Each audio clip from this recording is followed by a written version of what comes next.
Welcome everyone. আজ আমি তৈরি করতে যাচ্ছি এঁচোড় দিয়ে চিংড়ি মাছ। এখানে আমার 750 মতো এঁচোড় আছে। এখানে আমি চিংড়ি মাছকে ভালো করে খোলা ছাড়িয়ে পরিষ্কার করে জল দিয়ে ধুয়ে রেখেছিলাম। একটা কড়া চাপিয়ে তাতে তেল দিয়েছি, দিয়ে নুন হলুদ মাখিয়ে চিংড়ি মাছগুলোকে ভাজা ভাজা করে তুলে নিয়েছি। বেশি চিংড়ি মাছটাকে ভাজিনি, কেন বেশি ভাজতে গেলে পরে সেটা শক্ত হয়ে যায়। এখানে আমি 200 গ্রাম মতো পেঁয়াজ কুচি দিয়েছি।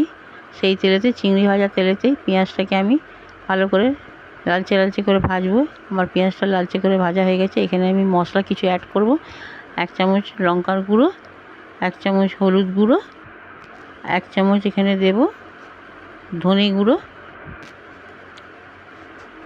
এবারে আমি মশলাগুলোকে ভালো করে পেঁয়াজের সঙ্গে, এখানে 1 চামচ আমি দিয়েছি জিরের গুঁড়ো।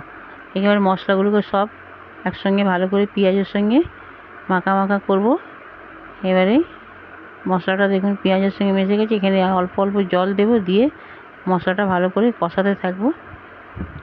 এখানে আর একটু জল দেব, দিয়ে মশলাটাকে এবার ভালো করে কষিয়ে, এই যে মশলা থেকে তেলটা ছাড়ে সেই রকমভাবে মশলাটাকে ভালো করে কষিয়ে নেব। নিয়ে দেখুন আমার মশলা থেকে তেলটা ছেড়ে এসছে, ভালোভাবে মশলা কষানো গেছে। এখানে আমি আগে থাকতে বেছে রেখেছিলাম এঁচোড়টা, ভালো করে কুটে বেছে ধুয়ে পরিষ্কার করে রেখেছিলাম।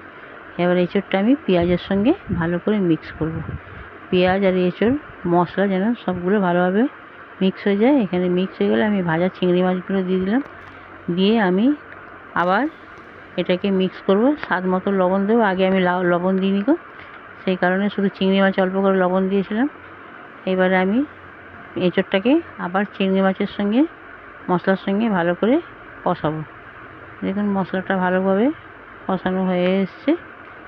এবার আমি এইখানে আবার এঁচোড়টা সেদ্ধ হওয়ার জন্য কিছুটা জল দেব। জলটা দিয়ে এখানে আমি ঢাকাটা এবারে চাপা দিয়ে দেবো, যাতে আমার এঁচোড়টা পেঁয়াজটা ভালো মতো সেদ্ধ হয়ে যায়। মিনিট 10 পর আমি আবার ঢাকাটা খুললাম। খুলে দেখুন এঁচোড়টাও আমার ভালোভাবে গলে গেছে, পেঁয়াজটাও এঁচোড়ের সঙ্গে ভালোভাবে গলে গেছে।